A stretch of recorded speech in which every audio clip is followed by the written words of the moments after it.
Hello नमस्कार आदाब दोस्तों, मैं हूं स्नेहा और आप देख रहे हैं साम टीवी। साम टीवी के सेक्स एक सुखी जीवन का मंत्र इस खास शो में आप सभी का मैं स्वागत करती हूं। दोस्तों, जब भी हमें कोई मेडिकल इमरजेंसी आती है या फिर स्वास्थ्य से जुड़ी कोई परेशानी हमें सताती है तो हम क्या करते हैं? सबसे पहले हम जाके ये सारी चीज़ें हमारे दोस्तों के साथ, परिवार वालों के साथ शेयर करते हैं। लेकिन बहुत से लोगों के सेक्स लाइफ से जुड़ी कई सारी दिक्कतों का सामना उनकी जीवन में उनको करना पड़ता है, लेकिन पर अफसोस कोई इस पर खुल के बात करना नहीं चाहता है। नहीं ना, क्योंकि हमें शर्म आती है, हम घबराते हैं। लेकिन दोस्तों, अभी शर्माने की बिल्कुल ज़रूरत नहीं है, क्योंकि डॉक्टर विजय दहीफले आपके सारे सेक्स से जुड़े सवालों के जवाब बहुत ही सरल और आसान तरीके से देंगे, वैज्ञानिक तरीके से देंगे। तो शुरुआत करने से पहले आइए जानते हैं डॉक्टर विजय दहीफले जी के बारे में। डॉक्टर विजय दहीफले ये एक जाने माने सेक्सोलॉजिस्ट, यूरोलॉजिस्ट और एंडोलॉजिस्ट है। डॉक्टर विजय दहीफले जी के क्लिनिक संभाजी नगर, हैदराबाद, दिल्ली में द्वारका, पुणे तथा नवी मुंबई में नेरुल, खारघर मेडिकोर हॉस्पिटल, थाने, दादर, अंधेरी, कल्याण, नासिक, नागपुर, अहमदाबाद और दुबई में भी है। डॉक्टर दहीफले जी का भारत तथा अन्य देशों में कॉन्फ्रेंसेस और सेमिनार्स के लिए हमेशा आना जाना रहता है, जिनके माध्यम से डॉक्टर विजय दहीफले सेक्स संबंधी सभी समस्याओं पर सलाह एवं मार्गदर्शन करते हैं। तो हमारे साथ हमारे स्टूडियो में इस वक्त मौजूद है इस शो के खास मेहमान डॉक्टर विजय दहीफले, जो कि सेक्सोलॉजिस्ट, यूरोलॉजिस्ट, एंड्रोलॉजिस्ट है, जो आपकी सेक्स संबंधी सारी समस्याओं का समाधान करेंगे। उनका स्वागत करते हैं। Doctor, welcome. नमस्ते। अब हम जानेंगे सेक्सुअल डिस्फंक्शन के बारे में। अगर आप सेक्स के बारे में जानना चाहते हैं, इसके पहले हमने सेक्सुअल पोजीशन के बारे में जाना है। लेकिन कभी कभी सेक्सुअल डिस्फंक्शन जो होता है उसका और लिंग का काफ़ी गहरा संबंध होता है। लिंग के विभिन्न आकार जो होते हैं उसके बारे में और सेक्सुअल डिस्फंक्शन के बीच में क्या संबंध है, ये हम जानेंगे। तो चलिए शुरुआत करते हैं ग्रोवर्स पेनिसिस क्या होता है उससे। डॉक्टर साहब, ग्रोवर्स पेनिसिस ये अलग काफ़ी लिंग का प्रकार है। और स्पेशली आपको कहता हूँ, एक जैसे इंटरेस्टिंग टॉपिक है ये लिस्ट में सबसे नंबर 1 वाला टॉपिक है कि डिफरेंट उसके आकार क्या है, शेप क्या है और उसे क्या करना चाहिए। ग्रोवर्स पेनिसिस, देखो नाम में ही आता है ग्रोवर्स यानी बढ़ने वाले। कोई ऐसा भी कुछ होता होगा क्या बढ़ने वाले पेनिसेस? सामने वाला तो एकदम हैप्पी हो जाएगा भाई ऐसे बढ़ने वाले पेनिसेस हो तो, लेकिन ये मिसनोमर है। क्या आता है इसमें? बहुत बार कुछ पेनिसेस के कार्पोरा जो है शिथिल अवस्था में पूरे श्रिंक हो जाते हैं। यानी ऐसा नॉर्मली देखोगे शिथिल में तो आपको लगेगा भाई कुछ बच्चे जैसा है, क्या है, और सामने वाला डिप्रेस हो जाता है एकदम, ऐसा क्या पेनिस है मेरा। तो यहाँ पे उत्तेजन आने के बाद, वहाँ पे एक्साइटेशन होने के बाद धीरे धीरे धीरे उसका फीलिंग चालू होता है, फीलिंग फेज, और वो पार्ट जो है जो पेनिस से बाहर आता है। तो बाद में पूरा फुल होने के बाद 4 या 5 इंचेस तक उसकी लेंथ आती है। तो इसे धीरे धीरे ग्रो हो रहा है इरेक्शन फेज में, इसलिए इसे ग्रोअर्स पेनिसेस कहते हैं। और उसका क्या फ़ायदा है देखेंगे। अच्छा, मैं इसी पे आने वाली थी कि ग्रोअर्स पेनिसिस के फ़ायदे क्या हैं? Definitely, very nice question. यहाँ पे ग्रोअर्स पेनिस का सबसे बड़ा एंजॉयमेंट आता है सामने वाले पार्टनर को।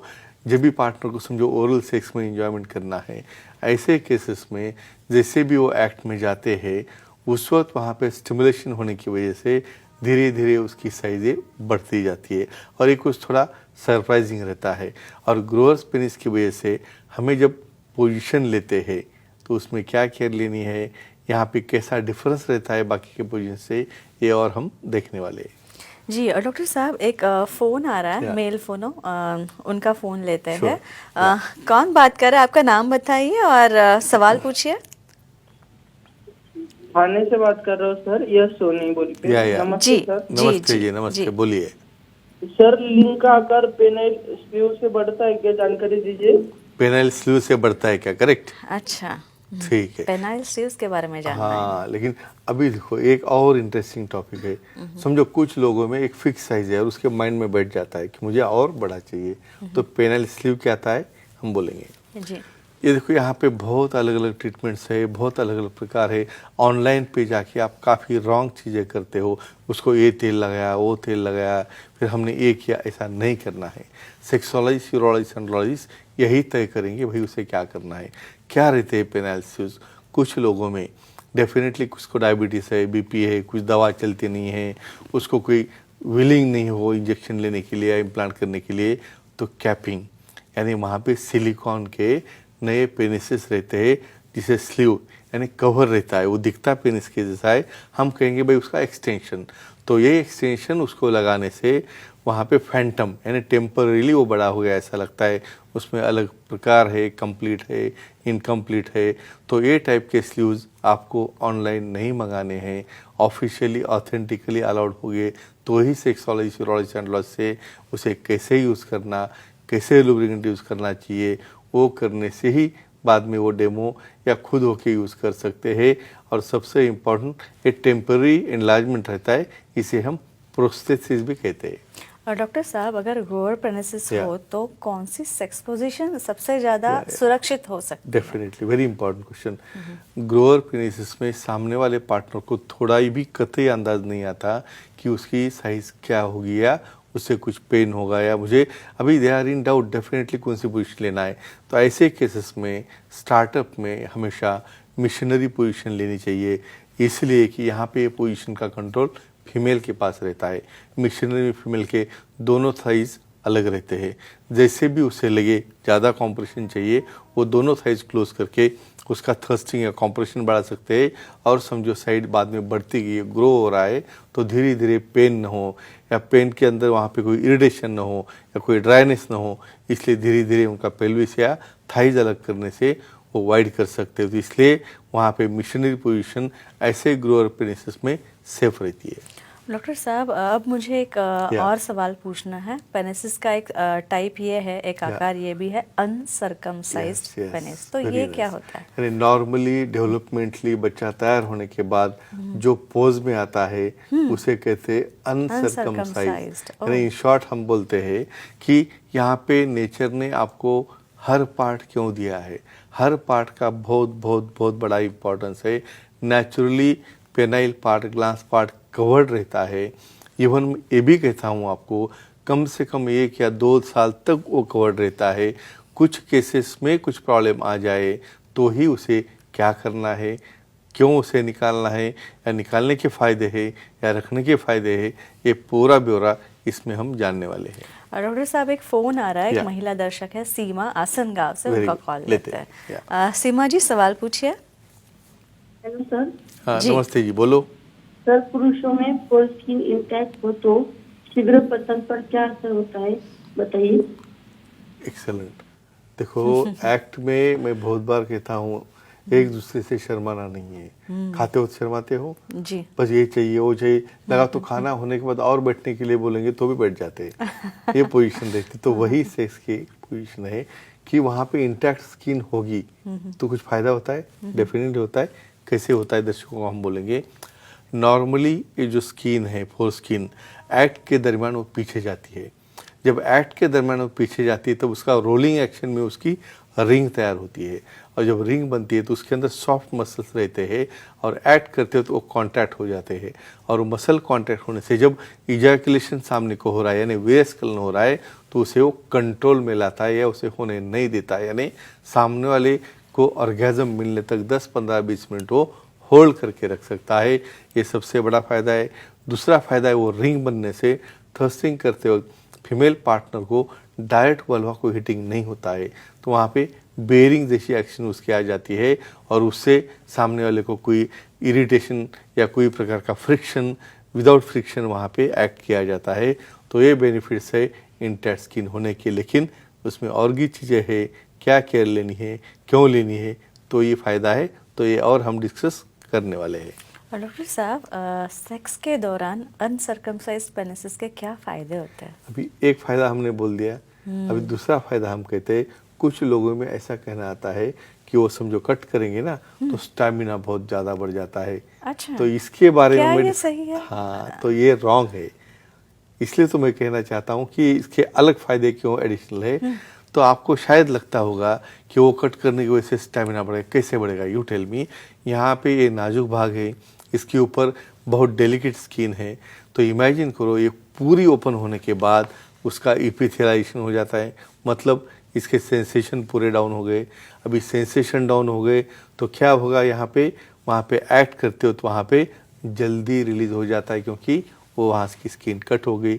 और तीसरी बात यहाँ पे ऐसी आ जाती है कि यहाँ पे जब भी वो मास्टरबेट कर रहे हैं जब स्किन इंटैक्ट हो तो स्लाइड होने के लिए आपके पास स्किन का पार्ट है, लेकिन यहाँ पे क्या स्लाइड होगा, यहाँ पे कुछ भी स्लाइडिंग नहीं होता और उसकी वजह से रफ फ्रिक्शन होता है और धीरे धीरे इरेक्टाइल स्पन के चांसेस बढ़ते हैं। लेकिन अदर वे राउंड ये भी कहता हूँ कि जिसको इंटैक्ट स्किन है उसने समझो उसकी केयर नहीं ली तो उसका भी फायदा उन्हें नहीं होता है। इसलिए पर्सनल हाइजीन ये बहुत बहुत ज़्यादा इम्पोर्टेंट है, तो ही आपको उसके बेनिफिट मिलेंगे। और डॉक्टर साहब कैंसर की बीमारी या। और अनसर्कमसाइज्ड पेनिस इसका Correct, कुछ correct, कनेक्शन है क्या? अभी मैं हाइजीन के ऊपर जाता हूँ। अभी मेरे ओपीडी में जब कुछ लोगों को देखता हूँ ना, कंप्लीट एक एक दो दो साल वहाँ पे उसको रिट्रैक्ट नहीं करते हैं। इवन बहुत बार फीमेल पार्टनर अपने पार्टनर से इसलिए रिलेक्टेंट रहती है कि उन्हें उसकी केयर लेनी नहीं आती।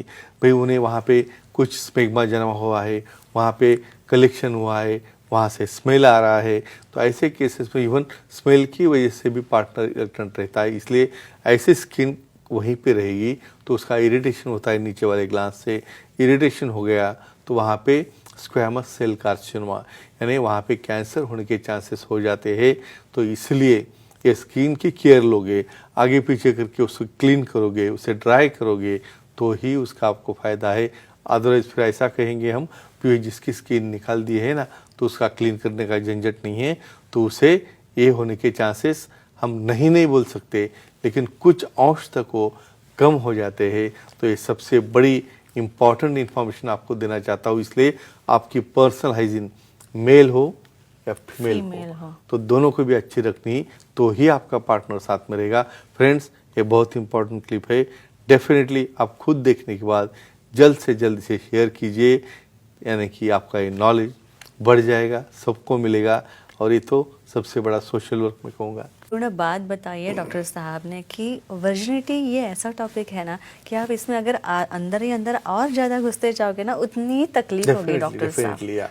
जी जी जी। और तो दोस्तों, ये थे हमारे खास मेहमान डॉक्टर विजय दहीफड़े, जिन्होंने सेक्स समस्या और उसके उपाय पर बहुत ही अच्छी जानकारी दी। और अगर आपको भी उनसे मिलना है, उनसे सलाह लेनी है तो आप उनसे मिल सकते हैं। और इसलिए स्क्रीन पे दिए गए जो नंबर है वो आप नोट डाउन कर लीजिए। साथ ही उनके सारे सेंटर्स के नाम दिए गए हैं, अंधेरी, दादर, नवी मुंबई में नेरुल, ठाणे, कल्याण, पुणे, नासिक तथा संभाजीनगर, हैदराबाद, नागपुर, दुबई में भी डॉक्टर साहब के सेंटर्स है। इसमें से जो भी आपको नज़दीक पड़े, आप जहाँ रहते हैं वहाँ से आप उनके सेंटर्स का एड्रेस जान लीजिए और वहाँ पे आप जा सकते हैं।